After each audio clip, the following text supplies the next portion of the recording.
We would say the very first principle is a moment of truth. I always ask Tex to talk about this principle.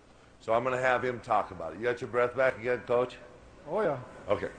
He's going to talk about a moment of truth and a line of deployment, or a line of truth here. They're two separate things, but I think they're really important to know when you're watching the game, because this connects to everything else that happens as we form a triangle. If you're going to try to be effective out of a two-guard front, you must understand how the two guards function together.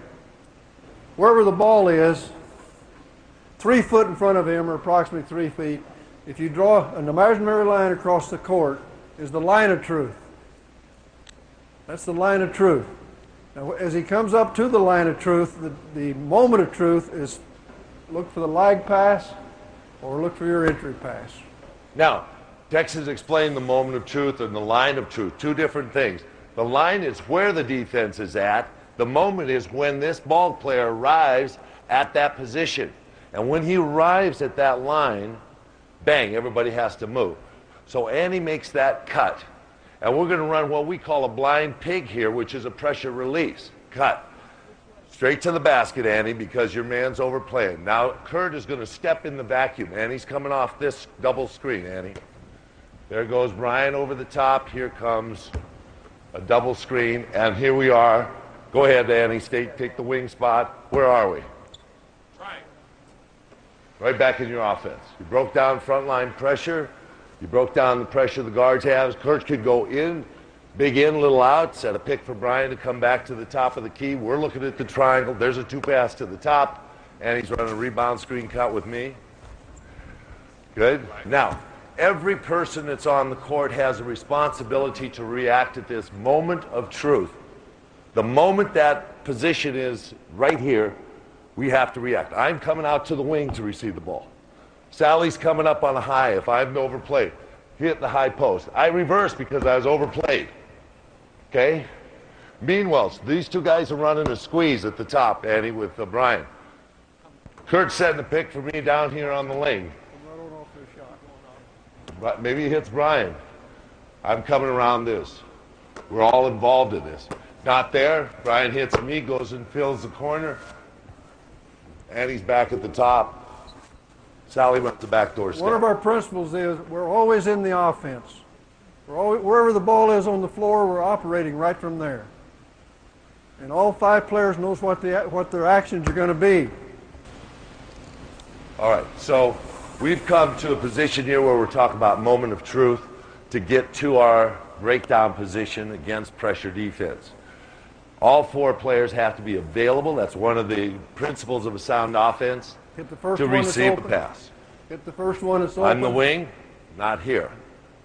High post automatic, not there. Blind pig, that's always the one we use in the pressure situation. Our easiest one is the very first one that Tex showed you, guard-to-guard lag.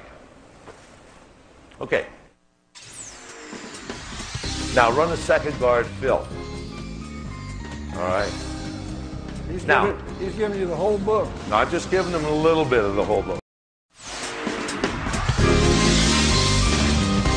Now, the variety of ways in which we form a triangle can be very different. Brian's going to give me the basketball and run a diagonal, and we're going to form a triangle on the weak side. Here's a solo, and you saw a lot of solos at some time.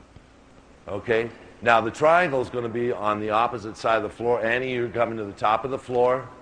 Kurt and Brian are running interchange, and you follow the ball center. Oh, assume the corner, Kurt, on this. Stay, Annie, and just follow the ball. All right, hold it again. Let's do it once again so that you understand. This is a triangle on the weak side so that we're looking for this guy down the gut, looking for, which was Shaq for a long time. Shaq follows it. Keep following it. Keep following it. And we go to what?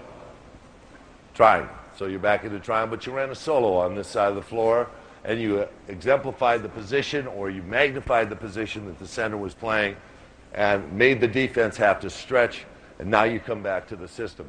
So there's one of the ways that we get to the triangle without showing it right off the bat, okay? Now run a second guard fill. All right? He's Now, giving you the whole book. no, I'm just giving them a little bit of the whole book. We have a situation where this defense is creating a lot of pressure. Annie goes ahead early because she sees that she's not in lag position. Come on in here, Annie. I got to have the basketball. And now she's filled the corner from that position. We had strong side entry, strong side fill. We just rang strong side entry, weak guard, second guard fill. And we get to our offense. That allows Kurt a backdoor step. When Annie makes that cut, that really opens up this backdoor step because Brian is over here on this side of the floor, giving the ball into the wing, and we have an option out of that that really works well. Now, at this moment of truth, go ahead, Annie, go back to your original starting spot in the 4-lane.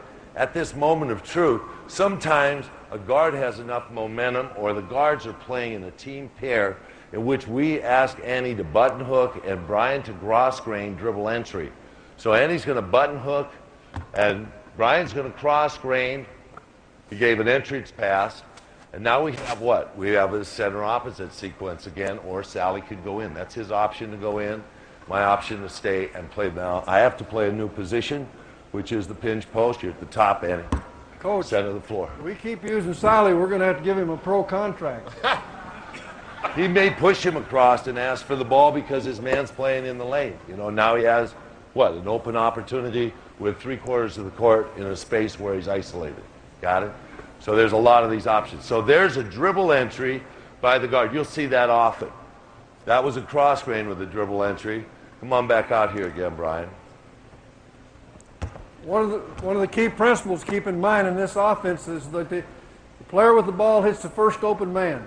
Don't wait for the second person to hit the first open man in the offense. If you see two open people, then you have a choice of which one you want to hit.